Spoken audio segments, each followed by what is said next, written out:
नमस्कार दोस्तों, आप सभी का सोशियोलॉजी हब ई लर्निंग में स्वागत है। दोस्तों, आज हम जो टॉपिक कवर करेंगे वो है nature and scope of sociology. तो हम इस टॉपिक को 3 भाग में डिवाइड करेंगे। पहला, सोशियोलॉजी क्या है, सोशियोलॉजी के डेफिनेशन के बारे में जानेंगे। दूसरा, नेचर ऑफ सोशियोलॉजी के बारे में जानेंगे। और थर्ड, स्कोप ऑफ सोशियोलॉजी के बारे में जानेंगे। पहला जो है वो है सोशियोलॉजी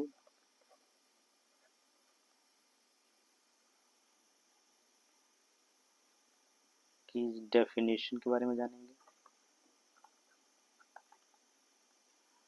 दूसरा, हम नेचर ऑफ सोशियोलॉजी के बारे में जानेंगे।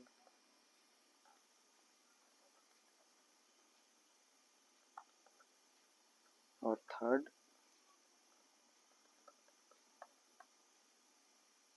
स्कोप ऑफ सोशियोलॉजी के बारे में जानेंगे। Scope of sociology.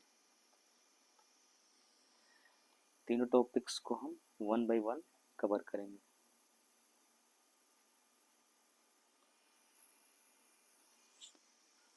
पहले हम जानेंगे सोशियोलॉजी के बारे में। तो दोस्तों, जो सोशियोलॉजी वर्ड है वो 2 वर्ड से मिलकर बना हुआ है। पहला जो वर्ड है वो है सोशियस, और जो दूसरा वर्ड है वो है लोगोस। ठीक है। सोशियस एक लैटिन वर्ड है और लोगोस एक ग्रीक वर्ड है। मतलब सोशियस लैटिन और ग्रीक वर्ड के कॉम्बिनेशन से मिलके बना हुआ है।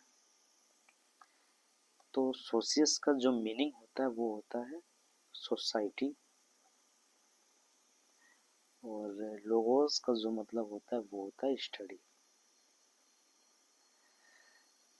तो जैसे कि आपको पता चल रहा होगा कि जो सोसाइटी का जो स्टडी है वही क्या है, सोशियोलॉजी है। स्टडी ऑफ सोसाइटी को ही हम क्या बोलते हैं, सोशियोलॉजी बोलते हैं। अगर हम इसकी जनरल डेफिनेशन की बात करें तो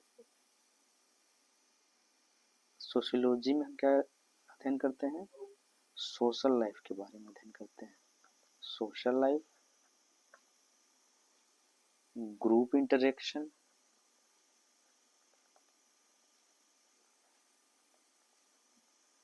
एंड सोशल बिहेवियर।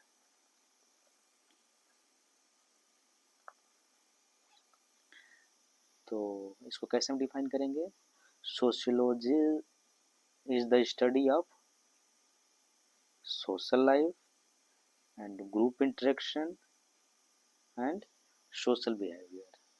इसमें हम ह्यूमन जो है उसके सोशल लाइफ के बारे में स्टडी करते हैं। वो ग्रुप इंटरेक्शन, वो एक दूसरे से कैसे बात करते हैं, रहते हैं, उसके बारे में अध्ययन करेंगे। और तीसरा, सोशल बिहेवियर के बारे में जानेंगे कि उनका कम्युनिकेशन कैसे होता है, टॉलरेट कैसे करते हैं एक दूसरे को, कैसे ओबीडियंट है, डिसओबीडियंट है, इसके बारे में हम जानेंगे। ये क्या है, एक जनरल डेफिनेशन है। उसके साथ ही हम जानेंगे कि जो सोशियोलॉजी वर्ड है वो फर्स्ट टाइम किसके द्वारा यूज किया गया था। फर्स्ट टाइम ये एक सोशल थिंकर थे, कॉम्टे अगस्टे कॉम्टे एक सोशल थिंकर थे जिन्होंने फर्स्ट टाइम सोशियोलॉजी वर्ड को यूज किया था। और इन्हें फादर ऑफ मॉडर्न सोशियोलॉजी भी कहा जाता है, फादर ऑफ मॉडर्न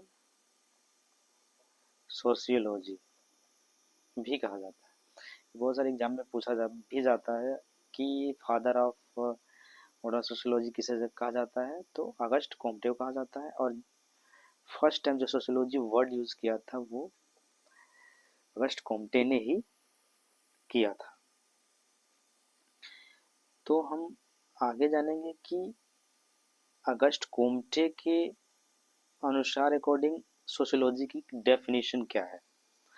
ऐसे तो सोशियोलॉजी में बहुत सारे सोशल थिंकर्स हैं जिनके हिसाब से सोशियोलॉजी की जो डेफिनेशन है थोड़ी बहुत वेरी करती है, बट हम अभी सिर्फ अगस्ट कॉम्टे के अकॉर्डिंग क्या डेफिनेशन है उसके बारे में जानेंगे। तो अगस्ट कॉम्टे हैं ये बोलते हैं कि सोशियोलॉजी जो है एक साइंस है, साइंस ऑफ सोशल फेनोमेना।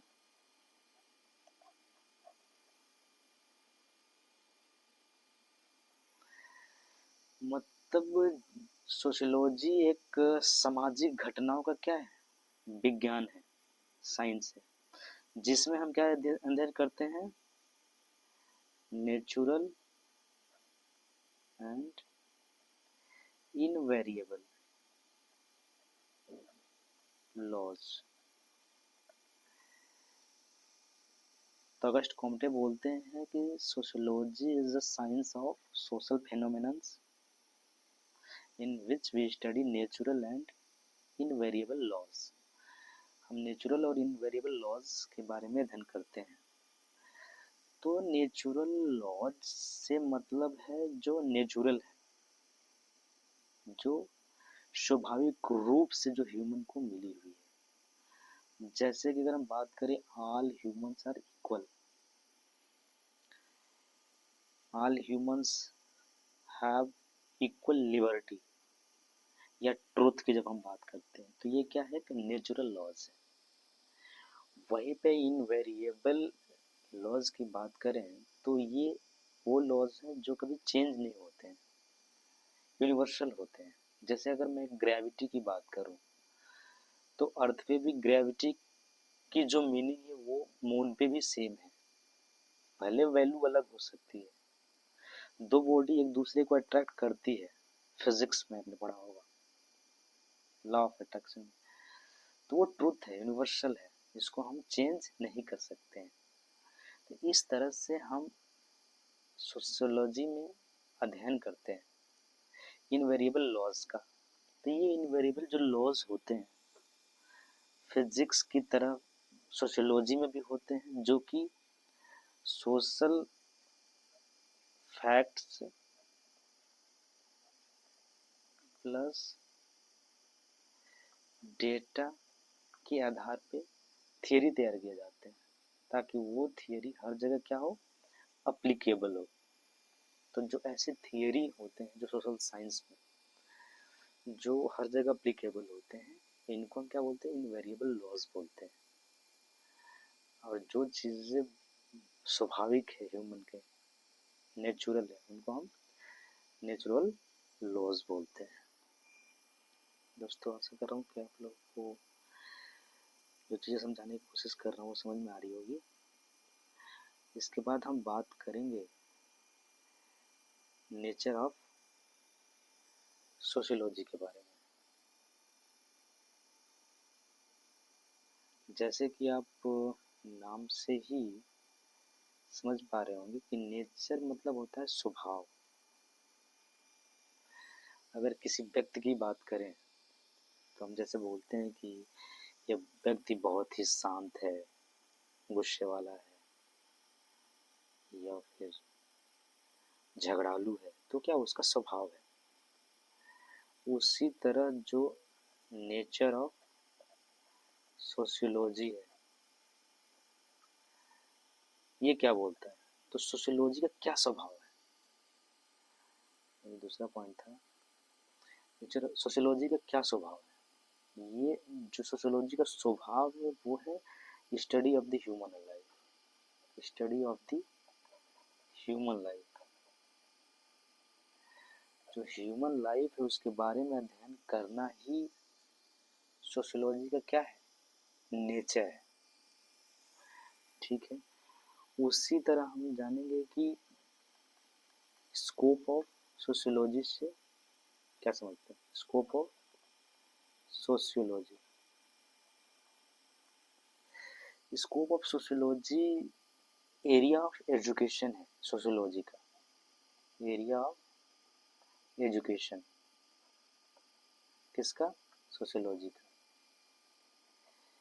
मतलब सोशियोलॉजी के अंदर किस फील्ड में किस टॉपिक्स पे स्टडी करते हैं ये उसके बारे में बताता है।